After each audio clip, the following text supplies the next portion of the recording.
I'm not going to say a single word about the Tennessee Titans record against the Indianapolis Colts because I was a punter, and there's no reason for me to talk about that. With that being said, we did not punt much against the Tennessee Titans, so you probably have no clue who I am to begin. Look, I'm unstoppable. Forget your defense, nothing but an obstacle. Run it back, switch it up, call it audible. Serving up them Hail Marys till the game over with the showstopper. So hot, you gotta blow on it. I said I'll huff and I'll puff and I'll pass to my left while I'm looking to my right. Hit him right in the chest. It be looking like magic. Better give me the throne. I ain't talking about Patrick, but I rep my home. I'm never at the end of my zone. I'm bad to the bone. Eating up these pig skins like they chicharrones. And you a douche cabron. Mira, mira at the mirror on the wall. I'm the greatest of them all. They gon' put me in the hall. Your name is only written in a bathroom stall. Quit your stalling and make a play. My drive too long. Pop the clutch, I don't pump the brakes. I know what it takes to gain the muscle, get rugged. These butterfingers be fumbling. Squash a scrimmage and rub it in Robitussin. How I give them concussion. They see in double, they rushing and pass the shovel. The dirt and rubble, I bury them under it. Stay in your huddle and get 10 yards back. Never turn your back. I'ma pull your flag. I go full contact. Out punch, out kick like a shotgun. Welcome back, people. Welcome back. We are so happy to have you back, and on a very special occasion, we have officially gotten through preseason week 1, and we actually got to see some live games happen. So you know what? We are excited. I know y'all are excited. Make sure that if you're excited, you go ahead and put that in the comment section. Make sure that you like, comment, share, all that good stuff. If you're watching on Facebook, what's up? If you're watching on Twitter, what's up? If you're watching on YouTube, super what's up. So yeah, very happy to be here. We're just happy to be able to know that we are back to be able to be into like talking about football. Like this is amazing. This is an amazing time. But yeah, so we're going to get into it after we get to the guys. So officially, welcome back to the HorseShoe Mob podcast. We're covering everything Colts, and we're slandering certain people who may have cologne lines that are in the scent of mayonnaise. But you're not here for that. You're here for us. They're maniacs. We're not. We're just fans out here, right? But let's just get to it. I'm here with the guys. Josh couldn't be with us this evening, but you know what? Like I said, we're going to make sure that we go ahead and bring you all Colts-related content, and we're going to make sure that we bring it to you for everybody on the panel, starting with Harish Nukala, everybody.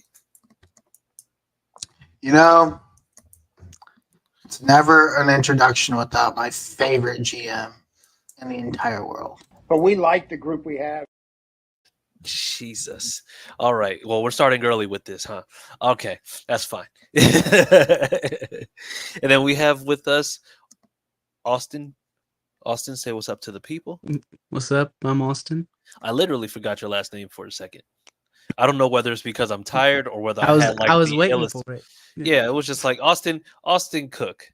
Come to think about it, it's just like you and Harish's last name are just like within a stone's throw of each other. It's like 15 minutes down the parkway. It's like Cook, Nukala, Nuke.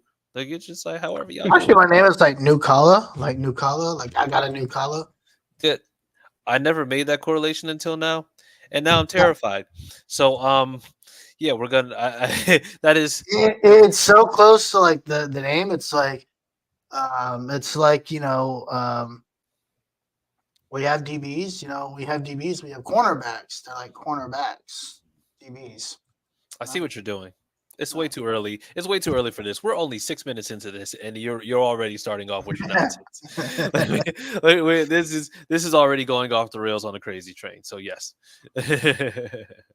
All right. Bubba Yanora asked if we're on Spotify. Yes, we are. As a matter of fact. I believe we are on Spotify. Make sure that you look up HorseShoe Mob. You'll be able to see us on there. So yes, we are. All right. And so let's get right into it. I'm Chris Jackson. And you guys, you already know. But you know what? If you don't know, now you know. make sure that you're going to www.fanbattlesports.com where you can see all of our Colts related content. You'll be able to see articles, previous episodes, bios, all that good stuff. You'll be able to see it on there. You can see the other AFC South teams, but we ain't talking about them because, who cares? But you want to see the Colts, you want to see all Colts related content, make sure that you're going to www.fanbattlesports.com and you'll be able to see all our content on there. But yeah, fellas, how are we feeling after knowing that we have officially hit preseason week 1? I mean, obviously feels good that football's back. It was good to see our guys out there. Nobody got hurt. That was a plus. Yeah. Oh yeah. No, that was awesome. I think it's just like we didn't see anybody like major get hurt. We saw some guys kind of get hurt here and there. But yeah, it was good to see. What about you, Harish? How are you feeling after preseason week 1 and being in the books? Yeah, it's good to be back. An exciting season, right? This is a season that we can actually walk into and be like, man, there's excitement in the air. There's some positivity to go into it. As there's some positivity to go into, like we're excited about the season, right? Yeah. I think for the first time in a long time, there's a level of excitement for this team. Hopefully not hindered by one small piece that we'll talk about. Yeah. Gotcha. Okay. All right. Yeah, we're going to talk about a lot today, so absolutely.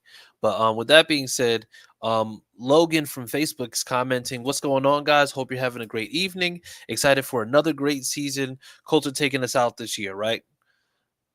Okay, so we could take a quick aside to that because I want to know exactly how you guys are feeling. Let's just say, I'm gonna say perfect storm scenario.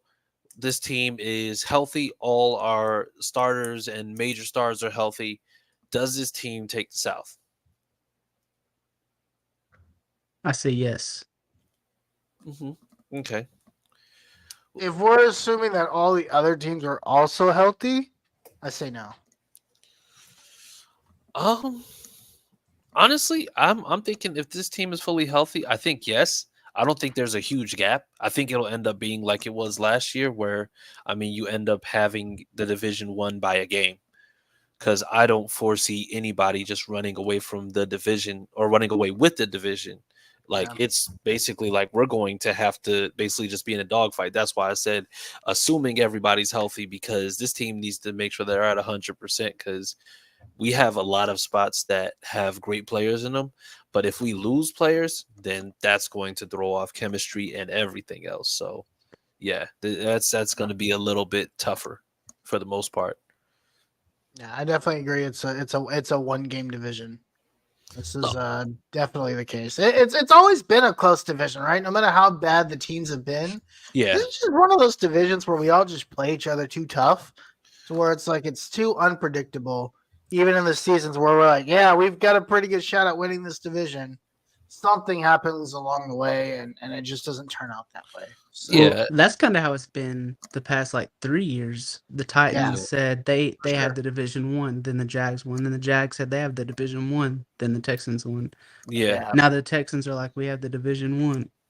Yeah, it's not a lot of consistency. It's not a lot of consistency at all. Like it's literally like and not only that, but the thing is every team in this division in some way, shape, or form did make sure that they improved in some type of way. I know Harish, you may feel otherwise. But it's just like I think improved greatly. Yeah. It's not in places that they should have improved in. All right, and we're gonna get to that. But before we go any further, this actually happened after the episode last week. So Josh Downs was hurt. I'm gonna say during practices. Basically, it was a collision with him and Nick Cross. Nick Cross basically just apparently or allegedly didn't pull up on a hit, and Josh Downs ended up getting a high ankle sprain off of that. So they're saying that it's about 4 to 6 weeks from last week, which means that at the very earliest, he'll be back for week 1. At the very latest, then this could be something that maybe goes into like week 3. So is this going to be an issue either way? Because, like I said, Josh Downs, he's a smaller guy, but with a wide receiver, something like that, it's like more often than not, you may see that it's maybe a recurring thing. Like, do we think that this is going to be something that's going to linger, or is he just going to be able to just recover and then just get back to form? I think we shouldn't rush him back, and I don't think it'll linger. If we rush him back, then that's whenever you run into problems where he could re-injure it because he's not fully healed. So if he needs to take the full 6 weeks, let him. But like if he's good to go week 1, that's great. Either way, I think we'll be all right. Yeah, absolutely. Yeah, I would agree. I don't think there's any rush. Listen, this offense is going to be just fine without him. And it's not a bad thing, right? It's like that's how talented this offense is. I mean, you just put 9-route Pierce out there and just tell him to run 9 routes and let him heal for a couple weeks. I mean, no big deal. I mean, we've got an option out there, so I think we'll be fine. And then with the addition of Gold, I think that's the guy that could play that role really well. Yeah. He's not just a returner; he is a football player. I don't know if people know that the guy can actually play football. Yeah. Yeah, So, he seemed like a really newsflash, good slot guy. He's a very good slot guy. He played slot when he was at Arizona State. I think we're going to be just fine. Like a couple weeks this early into the year, it's just not worth it. Yeah. Yeah, and I'm 100% in agreement with both of you guys because, like I said, I think Josh Downs. I mean, I feel like he's going to be a vital piece to the offense. But the one thing about Shane Steichen that we learned, even going back to last year, is that even if somebody's missing, there's ways to work around that, and we're going to see that more often than not because I mean. We saw that AD Mitchell is, regardless of what Reggie Wayne says, AD Mitchell is going to be able to do work. And he's already picked up on that offense the way that he's supposed to. So I can honestly just see him just filling in nicely and this offense not necessarily skipping a beat, early on. Because what did Reggie Wayne say about AD Mitchell? well, he said that he's going to have to start. He said he's going to have to start from scratch and just like build him back up. But he said he's an alpha. So basically, he's just saying like, yeah, he's got that attitude, he's got that dog, but there's still some things that he's going to have to make sure that he works with him on.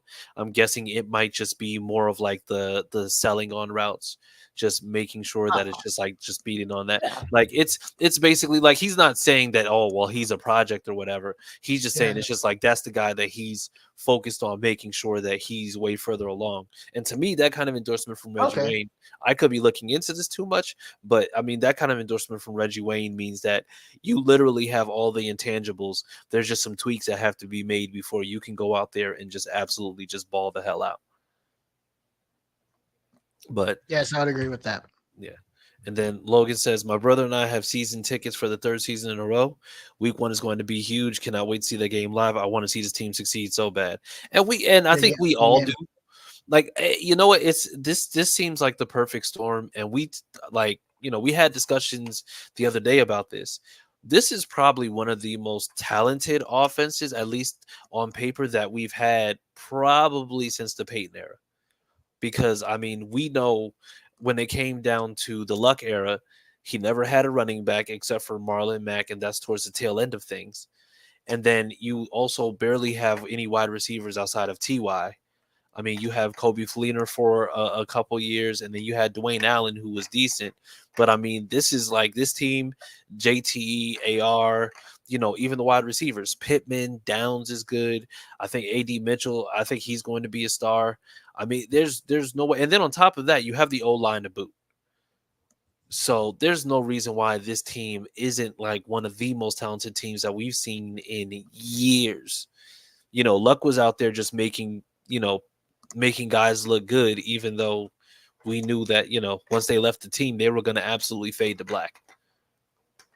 But I mean, now it's just like this team, I feel like if you would have, and I don't mean to beat a dead horse. I'm not saying he's dead or anything, but I mean, either way, but you give Luck a team like this, I'm saying he's getting minimum 13 wins in the season. Yeah, you could argue win a Super Bowl with an offense like this under Luck. Yeah. I'm not afraid to say it. Like Luck would take this team to a Super Bowl. Yeah. I think Luck would take. I think Luck would have taken a couple teams we've had since he's been gone to a Super Bowl. But yeah, this team is definitely like it's top 5 offense worthy now. I don't know if it's not like maybe top 2 with Andrew Luck. Yeah. Yeah. Yeah.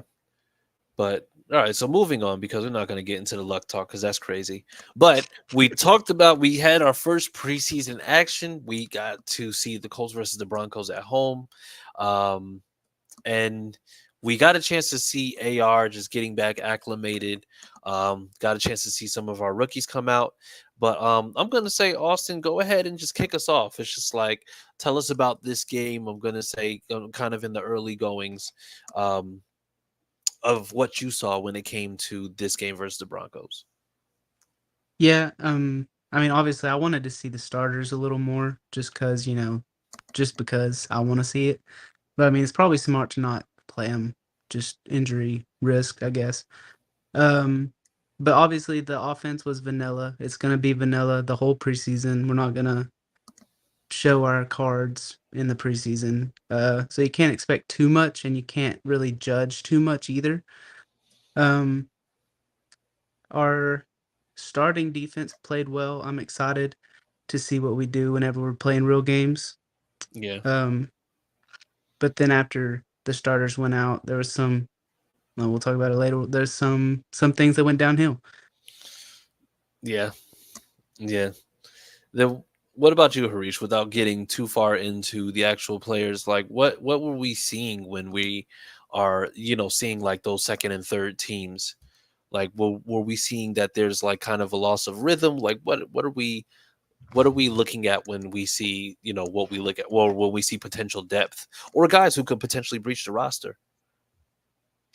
Yeah, I think from a defensive perspective, the front 7 looks solid, man. Like even like on the defensive line, like I know I was excited about Patridge, coming in and being a guy that could help uh, grow some of these guys. That defensive line looks good. And it's not just the start. The starting defensive line obviously looks good, but you look at guys like Tyquan Lewis, who continues to make an impact.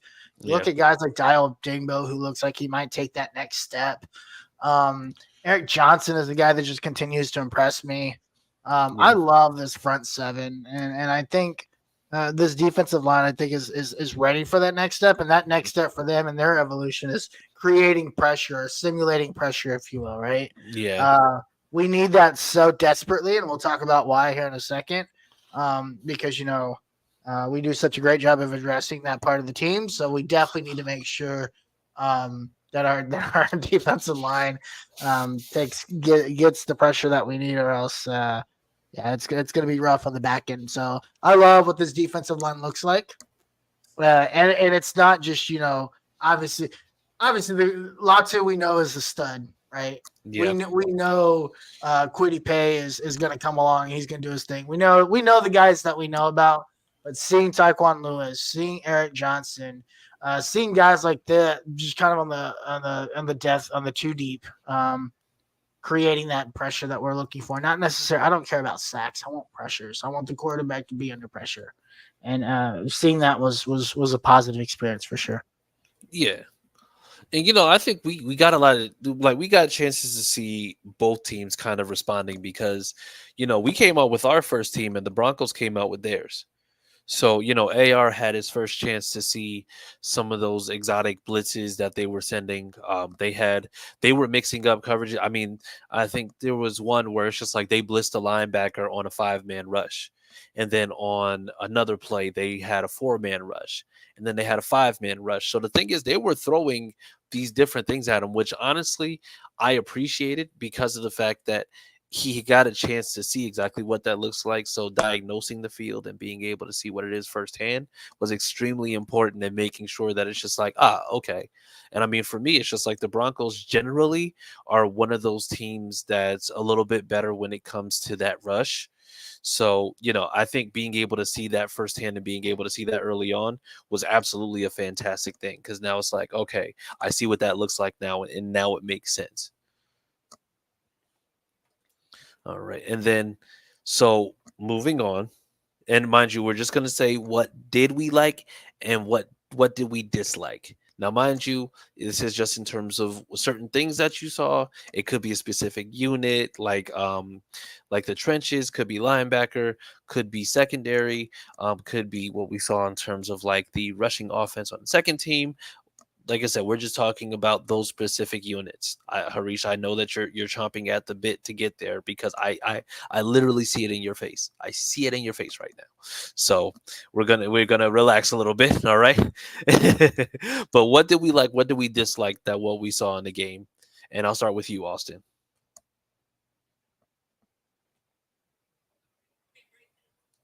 Sorry, I was muted. I really like our backup running backs. I feel like Jonathan Taylor's obviously going to be the starter, but I feel like some of those guys took a step forward from last year, and they looked pretty good. Yeah, yeah. And I'm because I see Harish wanting to just get right to it. I'm just gonna say for me, um, I'm not as worried about like some of the younger guys coming in terms of the rookies. Like I think we got a chance to see a little bit of Carly's. We got a chance to see some of like the younger secondary guys, which to me it was okay. Well, we need to see it. It's just like where you had guys who looked, I'm gonna say for the most part serviceable. Like it's just like there was certain people who just kind of stood out, but that the O line, the backup O line was what I was looking for, as well as the defense. Pretty much any of those guys on defense, in the second and third team was like, okay, yes, we need to see what's going on here. So those were the two units that I kind of looked at. I actually, and I'm going to catch heat for this, I actually didn't have a problem with those second and third teams when it came to the secondary as a whole, because we saw some bad, but then we also saw some good. So we saw some promise when it came down to who's going to be able to really just like stand out. And I mean, we saw some sightings of certain people that we drafted, which we'll get to next. But we got a chance to really just see, okay, well, it's not as bad as we thought. However, these are guys with depth, and we know exactly where we're at with certain starters in different spots. But Harish, we're just gonna get right to it. Oh, no. We're good. I was actually going to say I'm very impressed with the rookie offensive linemen. Those are some great picks, and we're going to be able to store those guys and keep them there, and they don't have to do anything. But those two guys, Borderlini, I think is going to be an amazing lineman for us. I'm very excited to see kind of how he develops, and the fact that he's going to get an opportunity to sit. And, there's not going to be any pressure on him to do anything really quickly is going to do wonders for him. And then the other guy that's on the offensive line, I can't remember his name right now. But I'm very excited. I think he's a tackle. Gonzalez? Gonsalves. Yeah, Gonsalves, Gonsalves, yes. I think both of those guys are going to be huge pieces to the future of this offensive line. Very excited for both of them. I think they're both going to be really good. Gotcha. Okay. And so with that being said, because I know that this has been eating you alive, who shined, who faded? And this can be offense and defense. So let's just go ahead and get right to it. And anybody can jump in on this one because I know it's just like it's pretty much consensus. I think there's some tight ends that need to get cut. And I think there's some defensive backs that need to get cut. Like, you want specific names? Yeah, that's fine. Mo Alley-Cox got to go, bro. There's too much tight end talent on this offense to keep a guy like Mo Alley-Cox on this offense. Like I understand, he blocks really well, and we block a lot. And the way that Shane Steichen wants to use the tight ends in this offense, you have enough athleticism from everybody else on this offense to where if you cut Mo Alley-Cox, it's not going to be the end of the world. I think between Granson, Mallory, Ogletree, and I'm glad we got to see a little bit of Ogletree and Woods this week. And I think we'll start to see a little bit more of those two guys, especially with those two guys. If they can just come up, there's zero need to have Mo Alley-Cox on this roster. So if he makes the roster, I think for like the 18th year in a row, I'm going to be like, what are we actually doing? Yeah. And then the secondary, man. And it's not necessarily, I'm actually not disappointed in the safeties. I actually thought Nick Frost played pretty well. Blackman played well. The rookie that we got one of the rookie safeties that we got is Jalen Simpson. Yeah, Jalen I thought he Simpson. played really well. But these corners, man, and I get they play. I get they're young, and I think that's the problem. They're young. They have to play in this system. But it just seemed like every down, every play, like these guys are just getting obliterated. And it's not the scheme. You can maybe blame the scheme a little bit on it's just fundamental stuff. And I get it's the first preseason game. But Yeah. and it's like, well, these guys are fourth string and fifth string. If you guys don't remember, and I'm not talking about you guys specifically, but just like people that are listening, we lost this playoff spot because of a fifth string cornerback. Like, we are going to need these guys to be able to do something at key points in certain games. We lost 3 or 4 games because of a fourth or fifth string cornerback. Like, fourth and fifth string is not that far down the depth chart anymore. These depth charts are deep. You have to, because of the way offenses are run, you're going to need them to sort of sit there and say, oh, he's just a fifth string. Like, you might need your 6th or 7th string to come in and play some key plays throughout it's a long season, right? It's an 17 game season now. So it's just, we're just going into like, I'm terrified for the secondary outside of like, I'm actually not as worried about safety as I was. It would be nice to get a guy back there, but I'm not as worried on safety as I am about corner. Because outside of Kenny Moore, who I thought was excellent, Kenny Moore was really good. And I thought, Jones had a couple of mishaps there, and I thought he actually kind of recovered pretty well. Juju, I don't think it didn't look like Juju played. No, he didn't. He sat out. Yeah, he sat out due to. He said it was like some minor shoulder issues. He said that he could have potentially played, but they still just like for precautionary measures. Because I'm thinking that they're probably going to have him just be that guy who's going to be opposite, so that Kenny can kind of play his natural role with playing that nickel corner. Yeah. Okay, so I think we'll be fine there. But Jesus, outside of that, Abraham is probably the only other guy that I was like halfway confident in. Anything that I saw, I've been saying this for 8 months now. If we are putting any faith, if we have any faith in Dallas Flowers as the guy that's going to come in and he's going to be expected to cover some really good receivers in this division. If we have any faith in Dallas Flowers, we are in trouble. Like, I'm sorry, maybe as like a 6th guy, but at the amount that he's going to be expected to play, man, it's not that I don't think he's good. It's just that Achilles injury, and I get it takes time. He's just getting double move, tripping over himself over a guy who just tore 2 ACLs. Like, what are we doing here? It's not looking pretty, man. And I'm not confident that Dallas Flowers is going to get any better. Yeah. And it is I'm more worried about corner than I am at safety at this point. And throughout the entire offseason, we were thinking it's going to be the opposite. Yeah.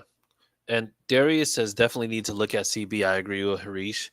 And I'm going to let Austin kind of, go on this one because of the fact that it's tough to talk about that, but Austin, who do you feel like was like really just showed out, and then who kind of like we talked about and you were like, maybe not? Yeah, so there's a few I feel like showed out. Obviously, Latu was good to see him. He was already getting double teamed. Then another guy that I don't think has been talked about a lot is Adi played really good. Yeah. I don't know. I liked him last year. I'm glad he seems to have improved. And then Nick Cross, to me, I feel like he's one of our best tacklers on defense. Obviously he has things to improve on, but he's a really good tackler. And like Harish said, I'm not as worried as that. Like if we got a Justin Simmons, obviously that's an upgrade, but I'm not as worried at safety as I was before. Mhm. And then Micah Abraham, I feel like he has a good guy to be coached by in Kenny Moore, learn behind, because I feel like they play similar. They're both smaller and seem to be playmakers. And then Dallas Flowers was just bad. I'm not writing him off completely just because it's been one game, but it was really bad. And if it happens again, like it'd be hard to say, it's just because he's rusty. But I'm gonna give him the benefit of the doubt for this week, and hope he does better next week. Yeah. But like if he doesn't, it'll be hard to say that again. Yeah, it's tough, and I'm gonna double down because that. So my biggest issue was that when we went into what we said that it was supposed to be, when we said Dallas Flowers was going to be the guy to step up, there was big high hopes, expectations, of course, towards Achilles, but now it's like we're kind of getting back into that loop. And it's not to say that he can't potentially be good, but we're getting back into that loop where we're just like, wait and see, wait and see. But we don't necessarily have that proof. Like we don't Mhm. have that tape showing him playing at a level that would warrant the type of expectation that we have for him. And so that's we're kind of getting, and this is probably like not the best way to compare it, but I mean, let's be honest. I mean, we did the same thing when it came to Matt Pryor. Matt Pryor, they were just like, oh, he earned the right to start. He earned the right. And then he spent the whole entire, that whole entire season being, a 7-Eleven doorway. Like, it's just like people were just able to just go and just move as they please to go get to, the quarterback. And that right there is the issue. The issue that I have is that I think also it's like a fan base. Like it's okay for us to believe in guys, but the thing is to automatically say, "Oh yeah, Dallas Flowers, yes." Like I don't know whether it's because of his name or because of his number that you just think that he's automatically supposed to be good. But the putting all that hope on him and then saying, "Well, we didn't have Dallas Flowers." Would it? We don't know if it would have made a difference. Do you want to know what it is? What? But we like the group we have. I knew it. It's the Chris Ballard curse. A big chunk of this fan base is under the Chris Ballard curse, and the Chris Ballard curse is really of two things. Number one, selling, a rotten piece of loaf bread and making it seem like it's fresh every single time you sell it. And number two, it's the lack of ability to pivot as a GM. Like. Yeah. That's the thing I've been wanting to say about Chris Ballard. His lack of ability to pivot is the reason why this team it's the reason why he's only made the playoffs once. And this isn't, we see this every year. It's not just the corner situation. This is year 3 of the corner situation, right? He's failed to pivot. He failed to pivot in the offensive line situation 3-4 years ago. He failed to pivot in the wide receiver situation. What was that, 2 or 3 years ago, when he was on the practice field and told Pat McAfee, "Oh yeah, we like the guys we got. We got a young team." Yeah. And he continues to sell the fan base a fresh loaf of meat or a fresh loaf of bread with like rotten pieces in it, right? Yeah. And it's unbelievable how jaded the fan base is, or not jaded. I don't know if that's the right, but they're living in this fantasy world. It's like, bro, you don't believe in Chris Ballard. Yeah, I don't believe in Chris Ballard anymore. Listen, I pulled my loaf of bread out. I pulled my piece out of the loaf a long time ago, and I'm ready for the rest of the fan base to do it, because his lack of ability to pivot is disgusting. Honestly, it's absolutely disgusting. Yeah, he believes very highly in his ability. And I mean it's tough because of the fact that it's just like, the confidence like that going into it is fine, but the problem is that it's almost like there's an unwillingness to say oh yeah, well we gotta do what we have to do and make sure that we do things properly. And it's just like it's not changing from the strategy. It's just like, I think probably went out and got a cornerback one time in free agency. And even then that was in a year where it's just like, oh yeah, we signed a veteran, so this should be it. But it's like now you're looking at it and you're like, oh, this isn't working out. Yeah. And so now it's just like, okay, so like Ballard's one of those people where it's just like he believes in what he does, and so if he does anything outside of that, and it doesn't work out, he's just like, well, I tried something else, it didn't work out, so now we're going back to what I was doing before. He's a man of process, and I think that's great when it comes to certain things, but when it comes to team building, bro, Yeah. this process doesn't work, my guy. I'm just letting you know. Well, Yeah. I will say, for the Dallas Flowers situation um, for me, best case scenario for him as a player would be backup, not a starter. Yeah. But the reason that I'm giving him like another week is because he was very good before his injury last year, just for like that little short amount of time. So I think maybe he can get back to that, but like I'm not saying he definitely will, because that Yeah. again was a short, just little, because he got hurt early on and it was a bad injury. So you never know. He might never be the same. Yeah. And even if he is the same, it might not be as good as people think, like because it was such a small sample size. It's just no, and that's why I said it all off season. It's just it's not that I don't believe in Dallas Flowers. It's just like the nature of that injury. It impacts your entire like all your explosiveness comes from your Achilles, right? Your ability to just your get up, if you will, is all in that Achilles. And there's a long history of people that have just not been able to recover, no matter how old or it's harder as you get older, but right. But we've seen young guys, Cam Akers. He his first year in the league tore an Achilles, and he was only 21, 22. Yeah. He's 3 years removed, and he's still not the same. Yeah. He's not even remotely close, and he's like 25 now, right? So it's not that I don't dislike the guy. It's just the nature of this injury, and it's the new ACL. Like guys who used to tear ACLs never were the same for such a long time. Yeah. Now, it's modern medicine has helped with that. We're just not at the same space with Achilles that we are with ACLs. It's probably going to be another 10 years before maybe 8 to 10 years before even maybe we have something remote that helps us with that. Yeah. But it's just such a difficult injury, man. It sucks because these guys put in so much.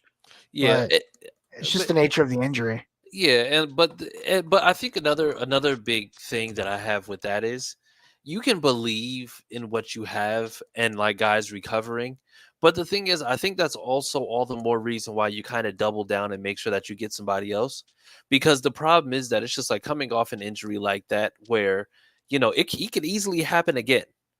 And so the problem is that when you have a guy that you're bringing along, like going after a veteran corner for me is not just something that you do when you're competitive. You do it when you know for a fact that there's somebody that can benefit from not just the mentorship aspect of it, but also benefit from the fact that even if you bring a guy in for 1 year, you have this guy who's kind of sitting in the wings who can kind of just go ahead and train and get back on his own time.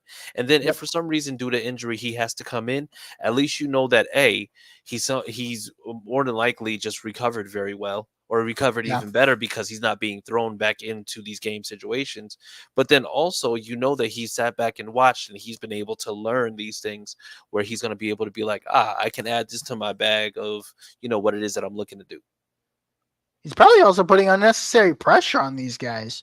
Hey guys, Dallas Flowers is going to be just fine. He's a very talented football player. And Dallas Flowers is probably still just trying to figure it out himself, right? Yeah. Like he himself, there's a mental aspect to all this. And when he hears, Chris Ballard like, oh man, Dallas Flowers, he's going to be great. We loved him before he got hurt.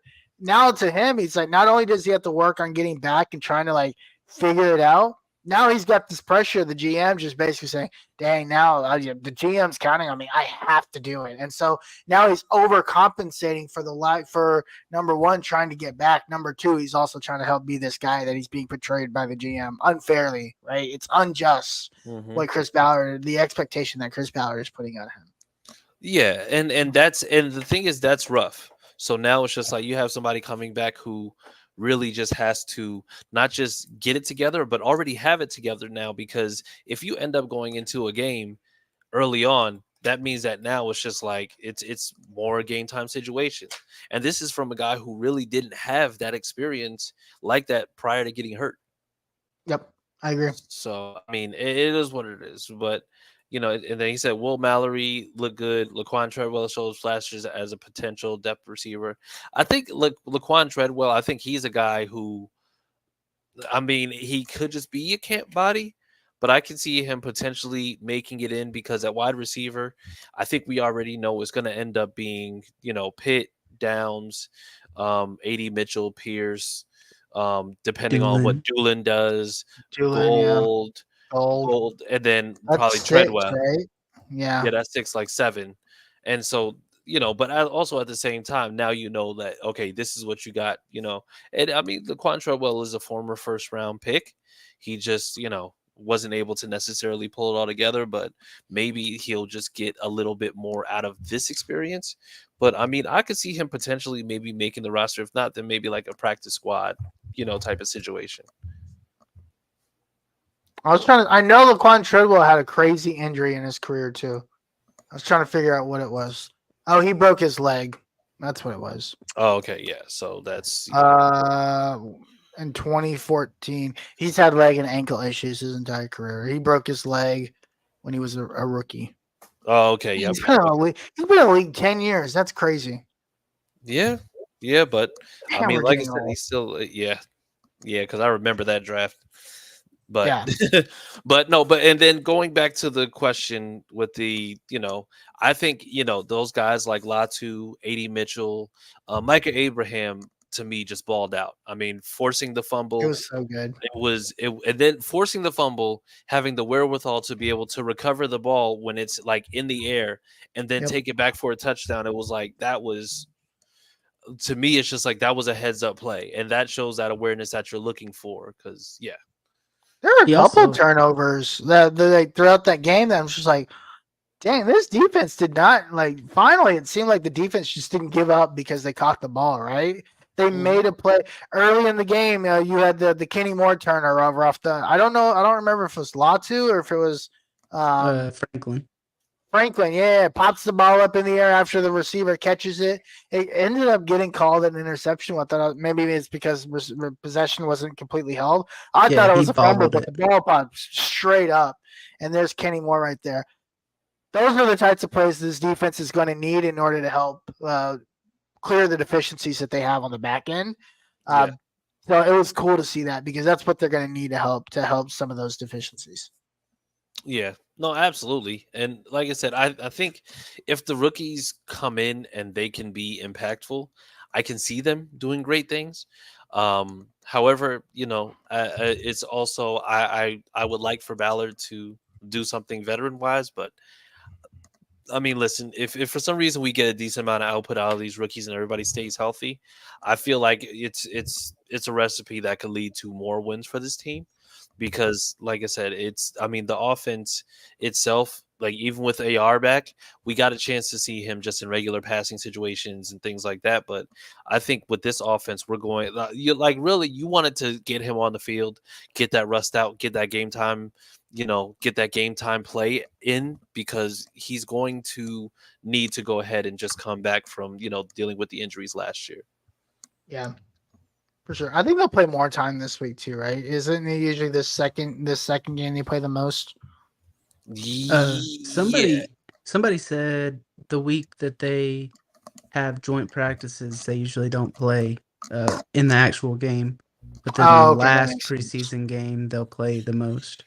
But I mean, we're not sure. We'll see. Well, they only play 3 games now, so yeah. I wonder if having that. So next week they get the Cardinals on. They get the Cardinals on Saturday. Yeah, Saturday. Yep, the 17th. So I wonder if this is when we see them the most. And then they're Thursday next week. So I don't know. Like it'll be interesting to see how that pans out because you get kind of like that extra time before week 1, right? Because it's a Thursday game versus Sunday. Yeah. Yeah. So it'll be interesting to see. Yeah. But that's the reason why I think even now we are where we need to be from an evaluation standpoint. Yeah. But I honestly it really just like seeing this past weekend, it's like, okay, I'm hopeful for what this is. I can see somebody who kind of surprised me a little bit was Keaton Slovis. Yeah. Sam Ellinger is not safe in that spot right there right now. No, He's not. it's tough. And the thing is, and I think Jason Bean might Jason be Bean looks somebody good who, too. but I think he might be somebody who they convert because so the thing is during training camp he was listed quarterback, running back, He's but he was taking reps at quarterback. So the thing is, yeah. I can see them possibly using him maybe in a Taysom Hill kind of capacity. Yeah. He's listed as a quarterback wide receiver right now. Yeah. So yeah. yeah, So- Jason Bean's a baller. That kid can ball. Yeah, he just plays football. Yeah, so he'll definitely make this roster something. They'll find a space for him because he's just an athletic guy. But Yeah. yeah, I don't know. I love Bam Bam Sam. You know, it's been a great ride, but man, I don't know if he makes this roster. Yeah. And then Adam J says, "What's up, fellas? What's going on, Adam?" Then he says, "Sam is always a preseason MVP." He is. I don't know if that's going to be the case this time because man, it's just like Slovis looked really good. he did. By the way, completely random. So I told Keaton Slovis that he looked like Jason Vanderbeek from Dawson's Creek, and he was and gosh. he was like, "I don't know who that is." I was just like, "Yep, you." That's how old we are. It's like, don't worry. Yeah. Yeah, I I was don't just know who like, that is either. Yeah, just just I don't want to. You never seen Dawson's Creek? Are we that old? That Yeah, you've we are. never seen Dawson's Creek? We are. Austin, how old are you? 28. God, that's almost like a whole generation. All right. Well, on that note, since Jesus we Christ. apparently it's time for us to take our Metamucil and head to bed. Yeah. So NyQuil time. Yeah. So with that being said, we will be back next week trying to get a special guest on. We will see the announcement if we do. Fingers crossed. I'm not going to say any names yet because you know what? I'm not going to overpromise and underdeliver. I'm going to underpromise, potentially overdeliver because that's what we're talking about. But stay tuned. Make sure that you're following us at @HorseShoe_Mob on Twitter or on Facebook. Make sure that you are subscribing to the YouTube.